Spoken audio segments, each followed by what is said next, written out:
Ya maneno machache. Number one, wanabunge oye.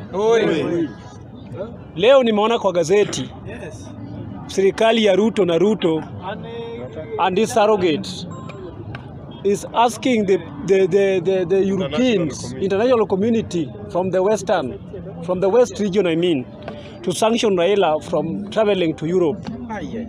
Honorable Samuel Ruto, that is a very narrow assertion, and that is daydreaming. Raila Amolo Odinga is an international figure.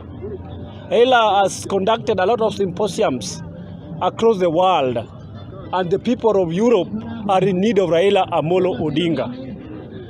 You cannot compromise Raila Amolo Odinga because he's making the Azimio rallies to actually agitate for the rights of Kenyans who voted Raila Amolo Odinga last year election.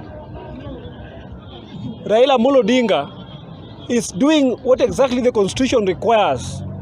Our Chapter 4 allows freedom of assembly, peaceful demonstration and picketing. Even in the Europe where you don't want Raila Amolo Odinga to go to, if you go to House of Commons, there are some demonstration and peaceful demonstration and peaceful picketing before the House of Commons in Europe. There's demonstration before the House of Congress in the United States of America. And therefore, you cannot sanction Raila Amolo Odinga from accessing the Europe, because he's doing exactly what the Constitution wants. He's doing exactly what is happening even in the Europe. Number two, Honorable Samuel Ruto, currently you are vetting the appointment of this chief administrative secretaries, a position that do not have any portfolio in this constitution, a position that is a duplicate of the work that is supposed to be done by the permanent secretaries or rather the principal secretaries. Mr. Honorable Samuel Ruto, our economy is at catch-22.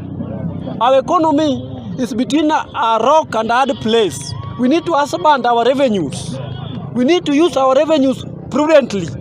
And therefore, there's no need of spending extra 17 billion Kenya money to pay positions that do not have portfolio. Recently, Law Societies of Kenya took a petition in the Court of Appeal. To dismiss the appointment of chief administrative secretaries because they are very unconstitutional and they do not have portfolio. Honorable Samuel Ruto, do not make such appointment because they are constitutional. Gachagua, you are making a very narrow views, or rather you are in fond of spewing petty politics. Ati unasema Raila Amolo Odinga aliroga uhuru. Look at kind of words that are coming out of your mouth. You are the first person in this nation who is in a very big office but is very confused. You are very literate. You are you are being haunted by people you killed at Molo. Yes. When you are a DO. Yes. You killed people and grabbed their lands in the Molo lands. You are the Mchawi. You are the witchcraft. Honorable Gachagua, such office needs someone who has got what you call vagary or idiosyncratic variables, a quality in a leader that can lead the nation with integrity, with national values and principles of governance. So, Honorable Gachagua, stop being petty, stop being vindictive, stop being confused. You are a deputy president in this nation. Before we eject you out of that office. Nikimalizia, Sonko was denied not to travel out of this nation based on very flimsy grounds. Honorable Samuel Ruto, at this particular moment, you don't need to focus on stopping or rather denying Kenyans to travel out of this nation, but focus on how you can aggressively transform this economy.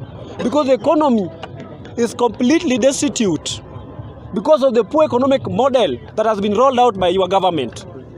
Honorable Samuel Ruto, at this juncture, you need to focus on how you can change the lives of Kenyans. You need to focus on how you can give subsidies that you scrapped off that were given by the previous government. Honorable Samuel Ruto, at this particular moment, you need to actually subsidize fee both the secondary schools, the universities, and even the other tertiary levels of learning. You need to reduce the cost of living. We need to afford hunger. Don't focus on Sonko. Don't focus on the issue of Sonko to travel out of this nation. Don't focus. Don't request the West, or the Europe, to stop Raila Amolo Odinga from traveling to Europe. That is petty. You are in the midst of turmoil. You are in the middle of confusion, Honorable Samuel Ruto. You need to change this nation before revolution is yet to come. Very soon, we are moving to State House. We are marching to State House to eject Ruto out of that office because he has failed drastically. He has failed literally to perform his function. We are ejecting Ruto. We are removing Ruto because he's very confused. He's very narrow-minded. He's focusing on parochial politics of pettiness, instead of focusing on sophisticated political debate that can transform this nation. Honorable Samuel Ruto, we are coming for you and we shall eject you out of that office. Thank you, Media.